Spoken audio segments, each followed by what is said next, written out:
Badada Oromoo Wallooti. Naannoo nu jirru kana rakkoon amma jiru uummanni Amaaraa kan amma fannoo jedhaniin kun gadda amma sirba wayii tokko saltanaa loltummaadhaa kana fudhatanii magaalaa Harbuu jedhamtu magaalaa isaan baasaa turan nuti lafa amma kiiloomeetirii 20 yookaan 30 nurraa fagaattu magaalaa Kamisee aanaa aanaa Dawwee Harawaa qilaanni keenya asuma jira.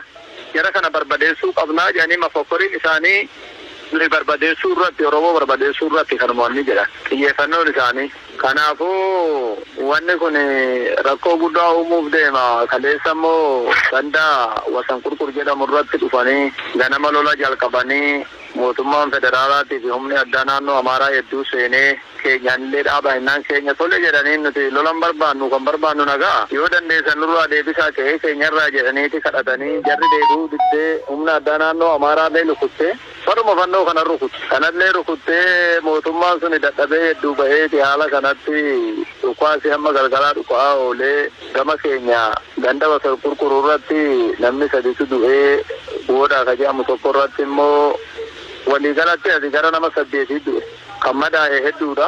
Jarri kun jara biyya diiguuf yookaan mootummaa kana diiguuf deemuutti jiru.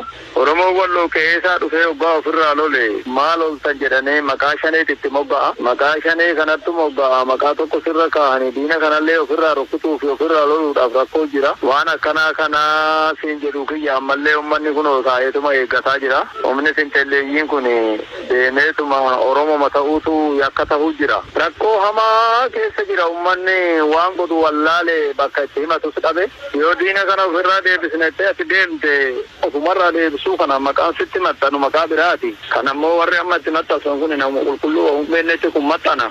Rakkoo kanatti jira amma. Uummanni Oromoo hundaa yoo namni lakki jedhuun jiraates barre hin didan malee jara dide malee keenya durumaa yoo lola kanas barbaade amma suula biraatis hin barbaadu yaaddoo lola namni qabu hin jiru. Garuu waggaa wanni tokko humnaa oli ta'ee sitti dhufe ta'ee irratti callisuun hin barbaachisu.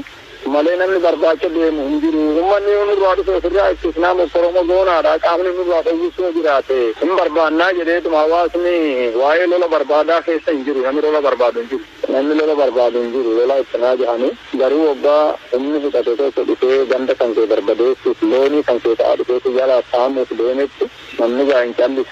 Nani akka fallisaa hin ta'a jedhee kan hin yaade akka kootitti. Uummanni kun horsiisee bulaa qotatee bulaadha.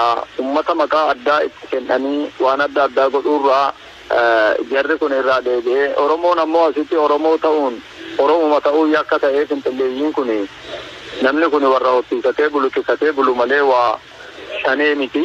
Hawaasa qulqulluu irratti maqaa shanee maxxansanii waan tokko faayidamuuf warra deemu kana warra immoo hidhatee humni hidhate kun ni oduun ta'in mootummaa kana barbadeessuudha kaayyoon isaa. Wahumti amma fannoo jedhamu kun kaayyoo mataasaa qaba baandiraa lumutti qabatee kan mootummaa Itoophiyaatiin adda jiru qabatee deemee warri amma biyya sarbuu fi biyya balleessuu deemu kun mootummaan olaantummaa seeraa kabachiise. Hawaasni nagaan jiruu barbaadu kun jiruusaa akka fooyyeffatee jiraatu akka keessarraa hin buqqaane godhuun ga'ee mootummaa ta'a. Hawaasni bal'aan kunis ammoo of dhaga'ee mootummaa isaa dhaga'ee bulchiinsa isaa dhaga'ee bakka jedhanitti dhaabbatee duraanis dhaabbatu ture ammallee akka dhaabbatu nunis dhaamsa tokkotti dabarsinaa yoo akkas ta'e fooyyee jedhee yaada akkasuuti.